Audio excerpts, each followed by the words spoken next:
We use it every single day, right? We're streaming, we're emailing, we're browsing, but have you ever really stopped to think about the incredible, invisible system that makes all of that possible? We're going to pull back the curtain on the architecture of the internet itself. So, let's just start with a really fundamental question. We always talk about the internet, like it's this one single massive thing. But is that actually what's going on? Well, the answer might surprise you. It's a big no. As the famous computer scientist Andrew Tanenbaum put it, the internet is actually a network of networks. You should think of it more like a huge, sprawling collection of independent networks that are all connected to each other. Okay, so let's dive into that. If the internet is a network of networks, we first have to figure out, well, what is a single computer network? What are the fundamental building blocks of this whole global system? At its absolute core, a computer network is just a group of independent or autonomous computers that are connected in a way that lets them talk to each other and swap information. Simple as that. Now, this is the one we're probably all most familiar with, even if we don't know the name for it, the client-server model. Just think about it. Whenever you visit a website, your computer is the client. It's asking for information from a big, powerful central computer, the server, that's holding all the website's data. But that's not the only game in town. There's also the peer-to-peer model. Here, there's no big central server. Instead, every computer is an equal, a peer, and they can all share information directly with one another. A lot of file-sharing applications are built on this idea. And these networks come in all sorts of sizes. Look at this range. It goes from a tiny personal area network connecting your devices in one room to a local area network in your office building, all the way up to a massive wide area network that can span a whole continent. And the thing that links them all together? Yep, that's the internet. So, you've got all these different networks, from tiny to planet-sized, all built with different kinds of technology from who knows how many manufacturers. This brings up a huge question.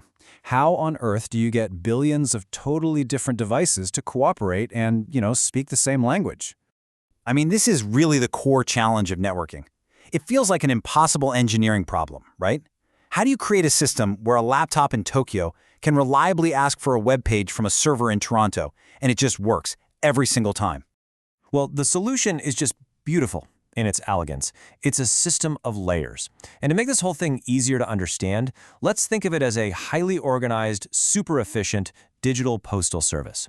See, to handle all that complexity, networks are built as a stack of layers. Each layer has a very specific job to do, and it follows a specific set of rules, called a protocol. The brilliant part is, each layer only talks to the layer directly above it and directly below it. It's a fantastic way to divide and conquer a huge problem.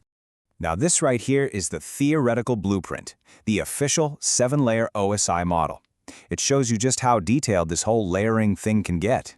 It looks pretty intense, and it is, but it just goes to show you the depth of thinking that went into this. So, to keep things from getting too complicated, we're going to use this simpler 5-layer model. It has all the essential functions of our digital postal service without getting us totally lost in the weeds. So our journey starts at the very top, in the application layer. This is where you live. When you're typing an email or clicking a link in your browser, this layer is what creates the data. It basically writes the letter and puts it into the first digital envelope. Next, your data gets handed down to the transport layer. This layer is all about one thing: reliability. It's like deciding whether you want to send your letter with standard mail or if you need certified mail with a tracking number. This layer makes sure all the pieces of your data actually get there and in the right order. Then we get to the network layer. This is the master traffic controller, the GPS of the internet.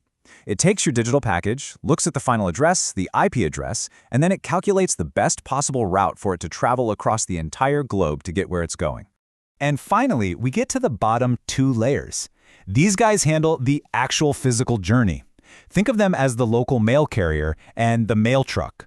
They're the ones who take the package from one post office or router to the very next one, turning those digital ones and zeros into electrical signals, light pulses, or radio waves that travel over the actual cables and airwaves. Now, this layered system is a fantastic idea, but for it to work globally, everybody has to agree on the same blueprint. And that led to what was basically a standards war between 2 competing ideas for how this whole thing should be structured. And this shows you the 2 main contenders perfectly. On the left, you've got that complicated 7-layer OSI model. It was designed by a committee to be the perfect standard, in theory. And on the right, you have the much leaner 4-layer TCP/IP model, which was the one that was actually being built and used by developers out in the real world. So why did TCP/IP win this battle? Well, it really came down to good theory versus good implementation. The OSI model was great on paper, but it was just too slow and clunky to actually build. TCP/IP, on the other hand, was practical. It was built by developers, it just plain worked, it was distributed for free, and it quickly took over as the real-world standard. All right, let's bring all of this back home. Why does this invisible, layered system actually matter in our everyday lives? Because this is the magic that makes everything happen. The transport layer is what ensures your movie streams smoothly without missing frames. The network layer is the reason your email can find the exact right person, even if they're halfway around the world. And the application layer? That's what lets you browse any website from any device. It is truly the foundation of our entire digital lives. So, I'll just leave you with this final thought. The next time you hit send on an email, just take a second. Can you actually picture that message being wrapped in digital envelopes, getting its route calculated by a global GPS, and then traveling as pulses of light and electricity, all in the blink of an eye? It's a pretty amazing journey when you stop to think about it.